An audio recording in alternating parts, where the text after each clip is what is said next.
Good evening, all friends, all subscriber. Welcome my YouTube channel CDRK Saini B.Ed classes.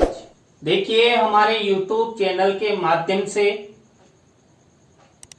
आप सबके लिए पाठ योजना निर्माण कार्यक्रम चलाया जा रहा है।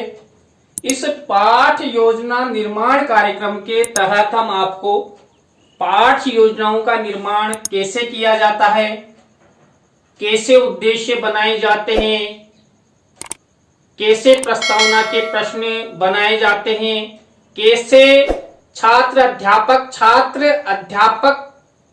अध्यापिका कथन करते हुए कैसे बोध प्रश्न पूछे जाते हैं, किस तरह के प्रश्न बनाए जाते हैं, किस तरह का मूल्यांकन छात्रों के लिए निर्धारित करना चाहिए, कहां पर मूल्यांकन प्रश्न बनाते हैं और कैसे मूल्यांकन का प्रश्न देते हैं। तो इन सब के बारे में हमारे YouTube चैनल के माध्यम से आपको हम बता रहे हैं। देखिए, जो आपका गणित शिक्षण के अंतर्गत आज की क्लास में हम जो चतुर्भुज है, इस प्रकरण का चयन करते हुए एक पाठ योजना का निर्माण करना आपको बताएंगे कि आप सब चतुर्भुज पर आधारित पाठ योजना का निर्माण कैसे कर सकते हैं। तो आप सब बने रहें हमारे साथ, हमारे YouTube चैनल के साथ। और देखिए, यदि आप पाठ योजना बनाना सीखना चाहते हैं तो पूरा वीडियो देखें। और यदि आप हमारे YouTube चैनल पर पहली बार आए हैं तो हमारे YouTube चैनल को सब्सक्राइब करें और पास ही बने बेल आइकन के बटन को दबा देवें, जिससे हमारे द्वारा हमारे YouTube चैनल पर जब भी पाठ योजना अपलोड की जाए तो उनके नोटिफिकेशन आपको मिल सके और आप पाठ योजना निर्माण करना सीख सके। देखिए, हम जब पाठ योजना का निर्माण करते हैं तो सबसे मुख्य चीज होती है शामपट पूर्ति। आप शामपट पूर्ति के तहत क्या क्या लिखेंगे, वही विद्यालय का नाम, कक्षा, दिनांक, कालांश, समय, विषय और प्रकरण। देखिए, प्रकरण को हमेशा 20 सेंटर में लिखा जाता है। इसी तरह आपको शामपट पूर्ति करनी है। शामपट पूर्ति के बाद जब हम पाठ योजना निर्माण करते हैं तो हम उद्देश्य बनाते हैं और उद्देश्यों का फॉर्मेट इस तरह बनता है: क्रम संख्या, उद्देश्य, विशिष्टीकरण और अपेक्षित व्यवहारगत परिवर्तन। देखिए, मैंने इससे पहले जब गणित की पाठ योजना बनाना आपको बताया था तो उसमें आपको बताया था कि हम 6 उद्देश्य बनाते हैं। 6 उद्देश्यों में पहला उद्देश्य ज्ञान, उसके बाद अवबोध। इस तरह हम 6 उद्देश्य बनाते हैं और उद्देश्यों के आधार पर विशिष्टीकरण बनाते हैं और उद्देश्य और विशिष्टीकरण के आधार पर हम अपेक्षित व्यवहारगत परिवर्तन बनाते हैं। देखिए, अपेक्षित व्यवहारगत बनाने में सबसे ज्यादा परेशानी आती है। तो यदि आपको आपका उद्देश्य और आपका प्रकरण अच्छी तरह याद है तो आप सेंटेंस को आपके उद्देश्य और प्रकरण के आधार पर सेंटेंस का निर्माण करते हुए संबंधित उद्देश्य का प्रयोग, संबंधित प्रकरण का प्रयोग करते हुए आप अच्छा अपेक्षित व्यवहारगत परिवर्तन बना सकते हैं। देखिए, यहां पर छात्र चतुर्भुज की परिभाषा का प्रत्याभिज्ञान कर सकेंगे। अब देखिए, यहां प्रकरण भी आ गया और आपका उद्देश्य भी आ चुका है। तो इस तरह प्रत्येक उद्देश्य विशिष्टीकरण में उद्देश्य और प्रकरण का चयन करते हुए आपको अपेक्षित व्यवहारगत परिवर्तन बनाना है। इसी तरह हमारा थर्ड और फोर्थ नंबर का उद्देश्य देखिए ज्ञानोपयोगी और कौशल। अब देखिए यहां पर भी वही हम विशिष्टीकरण और अपेक्षित व्यवहारगत परिवर्तन बनाएंगे। तो यहां पर देखिए ये विशिष्टीकरण है, ये अपेक्षित व्यवहारगत परिवर्तन। यहां पर वही उद्देश्य को ध्यान में रखते हुए, प्रकरण को ध्यान में रखते हुए अपेक्षित व्यवहारगत परिवर्तन बनाए गए हैं। देखिए यहां पर छात्र चतुर्भुज के प्रकारों का ज्ञान का उपयोग उच्च कक्षाओं में कर सकेंगे। छात्र चतुर्भुज की भुजाओं एवं क्षेत्रफल ज्ञान को अपने मित्रों को बता सकेंगे। यानी अपने आप ही आपको सेंटेंस चेंज करना होगा कि आपका क्या प्रकरण है और उस प्रकरण के तहत आप क्या क्या पढ़ाने जा रहे हैं। तो यहाँ पर आपको लगने लगा होगा कि हम भुजाओं के बारे में, क्षेत्रफल के बारे में, चतुर्भुज के प्रकारों के बारे में अध्ययन करेंगे। तो अपेक्षित व्यवहारगत परिवर्तन में इसी तरह उद्देश्य और प्रकरण का मेंशन करते हुए अपेक्षित व्यवहारगत परिवर्तन बनाते हैं। आपको भी इसी तरह पाठ योजना डायरी में बनाना है।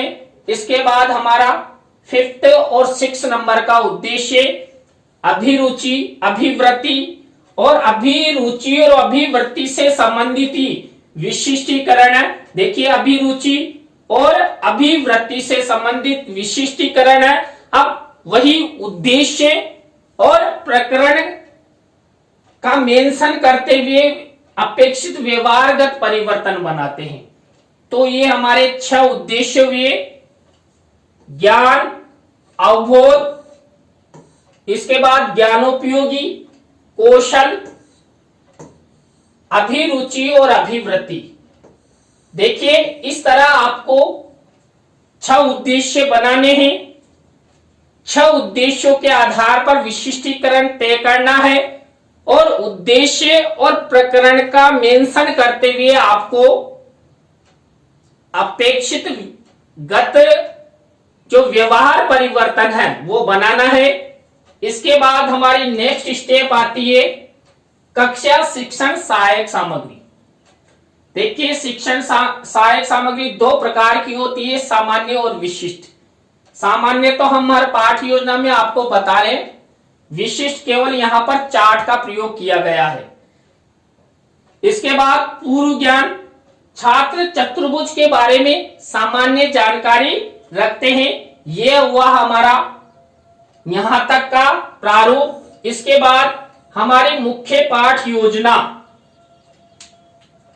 प्रारंभ होती है और मुख्य पाठ योजना में हम हमारा सबसे पहला जो शिक्षण बिंदु होता है, वो सबसे पहला शिक्षण बिंदु होता है प्रस्तावना। देखिए प्रस्तावना से हमारी पाठ योजना प्रारंभ होती है और प्रस्तावना के प्रश्नों में हम तारतम्यता, जिगजैग और उत्तरों से ही प्रश्न बनाने के प्रति ध्यान देते हैं। देखिए यहां पर भी उत्तरों से ही प्रश्न बने हुए हैं, प्रश्नों में तारतम्यता है, जिगजैग है। और देखिए चित्र के माध्यम से यहां पर प्रस्तावना निकाली गई है। तो आप विशेष ध्यान दें। देखिए ये चित्र आपको बताना है बच्चों को। जो मैंने जो शिक्षण सहायक सामग्री का कॉलम है इसमें मेंशन किया है, तो ये चित्र मेंशन कर दिया। अब इस चित्र के माध्यम से प्रश्न किए जाएंगे। बच्चों यह किसका चित्र है? बच्चों यह किसका चित्र है? बच्चे उत्तर देंगे कैरम बोर्ड का। अब कैरम बोर्ड से ही आपका अगला प्रश्न बनेगा, कैरम बोर्ड पर हम क्या करते हैं? कैरम बोर्ड पर हम क्या करते हैं? हमें खेलते हैं। अब इस खेलते हुए शब्द से अगला प्रश्न बनेगा, कैरम बोर्ड खेलते समय आपने कभी ये अंदाजा लगाया है कि इसकी आकृति कैसी होती है? अरे कैरम बोर्ड पे तो आप खेलते हो ना, पर अंदाजा लगाया कभी कि इसकी आकृति कैसी होती है? तो उत्तर मिलेगा हाँ, चौकोर होती है। अब इसी से अगला प्रश्न बनेगा, गणित में चौकोर आकृति किस किस की होती है? गणित में चौकोर आकृति किस किस की होती है? वर्ग की होती है, चतुर्भुज की होती है। अब आपका जो मुख्य प्रकरण है उसकी ओर हम बढ़ रहे हैं। तो इनमें से ही अगला प्रश्न होगा, चतुर्भुज के बारे में आप क्या क्या जानते हो? ये हमारा समस्यात्मक प्रश्न हो जाएगा। आपको इसी तरह प्रस्तावना के प्रश्न बनाने हैं। फॉर्मेट आप देख ही रहे हो, इससे पहले भी आप जो हमने पहले गणित की पाठ योजना आपको बताई थी उसमें आप देख चुके हो। इसके बाद वही दूसरा शिक्षण बिंदु, उद्देश्य कथन। बच्चों, आज हम चतुर्भुज की आकृति, भुजाओं, क्षेत्रफल एवं प्रकारों के बारे में विस्तार पूर्वक अध्ययन करेंगे। छात्र छात्रा ध्यान पूर्वक सुनेंगे। देखिए यहाँ पर चतुर्भुज का चित्र बनाकर, किस पर है? श्याम पट पर। देखिए इस चित्र को यदि आप चार्ट या पर बनाते हैं तो शिक्षण सहायक सामग्री वाले कॉलम में पेश करेंगे, लेकिन यहाँ पर ब्लैक बोर्ड पर लिखकर बताया है कि बच्चों आज हम चतुर्भुज के बारे में, उसकी भुजाओं, आकृति, क्षेत्रफल के बारे में विस्तार पूर्वक अध्ययन करेंगे।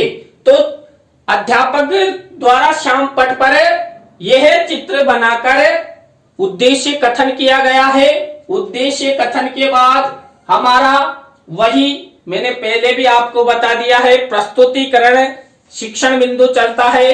उस प्रस्तुतिकरण में हम 3 शिक्षण बिंदुओं का चयन करते हैं। पहला शिक्षण बिंदु देखिए यहाँ पर, जो हमने चतुर्भुज की आकृति ये लिया है। चतुर्भुज की आकृति से संबंधित विकासात्मक प्रश्न किए गए हैं। ये 3 विकासात्मक प्रश्न चतुर्भुज की आकृति से संबंधित है। देखिए बच्चों, अध्यापक पढ़ाने के लिए कक्षा कक्ष में किसका उपयोग करता है? पुस्तक का, चौक का, डस्टर का, श्यामपट्ट आदि का। अधिकांशतः श्यामपट्ट की आकृति कैसी होती है? आयताकार। चतुर्भुज की आकृति के बारे में आप क्या जानते हो? अब छात्र उत्तर दे सकते हैं कि चतुर्भुज चौकोर होता है। तो इस तरह विकासात्मक प्रश्न करने के बाद हमारी नेक्स्ट स्टेप आती है छात्र अध्यापक छात्र अध्यापिका कथन। देखिए छात्र अध्यापक छात्र अध्यापिका कथन जो हमारे द्वारा किया जाता है, इसमें हम चतुर्भुज की आकृति, ये हमारा शिक्षण बिंदु है, इससे संबंधित हम छात्र अध्यापक छात्र अध्यापिका कथन करेंगे। उसके बाद यहाँ पर देखिए वही छात्र छात्रा क्रिया, श्यामपट्ट कार्य, यहाँ पर वही चतुर्भुज की आकृति के बारे में बता गया है। तो यहाँ पर ये श्यामपट्ट कार्य किया गया है। इसके बाद देखिए शिक्षण सहायक सामग्री में चतुर्भुज के बारे में बताया गया है जो इसमें है। देखिए इसमें लिखा है चतुर्भुज की आकृति 4 शीर्ष होते हैं, विकर्ण होते हैं और इसे ABCD द्वारा मेंशन किया जा सकता है। और ये 4 कोणों का जो योग है वो 360 डिग्री होता है। तो यहाँ पर जो हमने छात्र अध्यापक छात्र अध्यापिका कथन में किया गया है उस का चित्र का मेंशन शिक्षण सहायक सामग्री वाले कॉलम में यहाँ पर किया गया है। तो ये हुआ हमारा छात्र अध्यापक छात्र अध्यापिका कथन। इसके जस्ट बाद आपको पता है हमने जो ये छात्र अध्यापक छात्र अध्यापिका कथन किया ना, इसमें से बोध प्रश्न पूछे जाएंगे। अब बोध प्रश्न मैंने आपको बताया हम 3 से 5 बोध प्रश्न पूछ सकते हैं। देखिए मेरे द्वारा यहाँ पर 5 बोध प्रश्न पूछे हैं। आप 3 से 5 बोध प्रश्न बनाकर और इसी फॉर्मेट में प्रश्न और उत्तर निर्धारित कर सकते हैं। पहला शिक्षण बिंदु का अध्ययन कर लिया है, किसके अंतर्गत? प्रस्तुतिकरण के अंतर्गत। चतुर्भुज की आकृति के बारे में अध्ययन किया। अब चतुर्भुज की आकृति से संबंधित हमने सबसे पहले विकासात्मक प्रश्न किए। विकासात्मक प्रश्नों के बाद छात्र अध्यापक छात्र अध्यापिका कथन किया और फिर बोध प्रश्न किए। ये स्टेप हर शिक्षण बिंदु में जो हम प्रस्तुतिकरण के अंतर्गत 3 शिक्षण बिंदु लेंगे ना, उन सब में आपको करनी है। अब हमारा जो दूसरा शिक्षण बिंदु है चतुर्भुज की भुजाएं एवं क्षेत्रफल। देखिए चतुर्भुज की भुजाओं और क्षेत्रफल के बारे में हम सेकंड शिक्षण बिंदु में अध्ययन करेंगे। तो इससे संबंधित ये क्या है? ये विकासात्मक प्रश्न है। देखिए ये विकासात्मक प्रश्न यहां पर किए गए हैं, 3 विकासात्मक प्रश्न। देखिए यहां पर कोई प्रश्नों में जिगजैग नहीं होता है, समस्यात्मक प्रश्न नहीं होता है। यहां पर पाठ को विकसित करने हेतु 3 प्रश्न किए जाते हैं। तो ये हमारे सेकंड शिक्षण बिंदु से संबंधित ये विकासात्मक प्रश्न, विकासात्मक प्रश्नों के बारे में बाद वही प्रक्रिया कौन सी, छात्र अध्यापक छात्र अध्यापिका कथन, छात्र अध्यापक छात्र अध्यापिका कथन किया गया है यहाँ पर। और यहाँ पर देखिए पूरा मेंशन किया गया है और छात्र अध्यापक छात्र अध्यापिका द्वारा जो कथन किया जाएगा उसके बारे में मेंशन किया गया है। इसके जस्ट बाद छात्र छात्रा क्रिया। अब देखिए इसमें छात्र अध्यापक 3 सवाल छात्रों को श्याम पट पर समझाएगा। देखिए यहां पर ये 3 सवाल यहां पर क्षेत्रफल ज्ञात करने से संबंधित है। तो ये छात्र अध्यापक छात्र अध्यापिका कथन हुआ। और देखिए हमेशा गणित के जो सवाल है हम श्याम पट पर हल करते हैं। देखिए ये पहला जो सवाल है उसका हल किया गया है, ये दूसरे सवाल का और ये थर्ड, तीनों सवालों का हल श्याम पट के माध्यम से किया गया है। और शिक्षण सहायक सामग्री में हमने क्या यहाँ पर चतुर्भुज का क्षेत्रफल ज्ञात करने का सूत्र दिखाया है, आधार गुणा ऊंचाई। और ये छात्र अध्यापक छात्र अध्यापिका कथन किया गया है। तो आपको भी इसी तरह का मेंशन करना है। आप इस तरह मेंशन करेंगे तो आपकी पाठ योजना अच्छी बनेगी। आप भी इस तरह छात्र अध्यापक छात्र अध्यापिका कथन में सवाल बना सकते हैं और सवालों के आधार पर श्याम पट के माध्यम से उन्हें हल करवा सकते हैं। तो ये हमारा दूसरा शिक्षण बिंदु हुआ। दूसरे शिक्षण बिंदु में हमने विकासात्मक प्रश्न किए, छात्र अध्यापक छात्र अध्यापिका कथन किया और इसके बाद इस छात्र अध्यापक छात्र अध्यापिका कथन में से ही हम बोध प्रश्न करते हैं। और मैंने बोध प्रश्नों के बारे में आपको बता दिया, 3 से 5 बोध प्रश्न पूछते हैं। यहाँ पर मेरे द्वारा 3 बोध प्रश्न किए गए हैं। किसमें से? चतुर्भुज की भुजाओं एवं क्षेत्रफल वाला जो शिक्षण बिंदु हमने लिया था उसमें से 3 बोध प्रश्न किए गए हैं। अब हमारे 2 शिक्षण बिंदु कंप्लीट हो चुके हैं, है ना। अब 2 शिक्षण बिंदु में हमने वही स्टेप बाय स्टेप वही चरण अपनाए। सबसे पहले विकासात्मक प्रश्न किए, विकासात्मक प्रश्नों के बाद हमने छात्र अध्यापक छात्र अध्यापिका कथन किया। छात्र अध्यापक छात्र अध्यापिका कथन के बाद बोध प्रश्न किए। अब हमारा 3rd नंबर का शिक्षण बिंदु देखिए। 3rd नंबर का शिक्षण बिंदु है चतुर्भुज के प्रकार। अब चतुर्भुज के प्रकारों से संबंधित ये विकासात्मक प्रश्न और विकासात्मक उत्तर है। आपको वही 3 विकासात्मक प्रश्न बनाने हैं और ये विकासात्मक उत्तर है। इनके बाद देखिए हमारी नेक्स्ट स्टेप वही आ जाएगी, छात्र अध्यापक छात्र अध्यापिका कथन। किससे संबंधित? हमारे 3rd शिक्षण बिंदु से संबंधित। 3rd शिक्षण बिंदु चतुर्भुज के प्रकार। अब यहाँ पर चतुर्भुज के प्रकारों से संबंधित छात्र अध्यापक छात्र अध्यापिका कथन किया गया है। पहले चतुर्भुज का प्रकार, दूसरा और 3rd।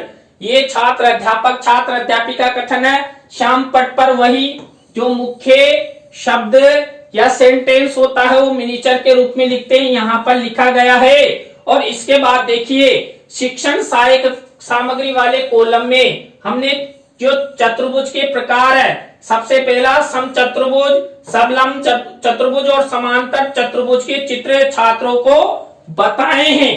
तो आपको भी इसी तरह आपकी पाठ योजना निर्माण करते समय विशेष ध्यान रखना है।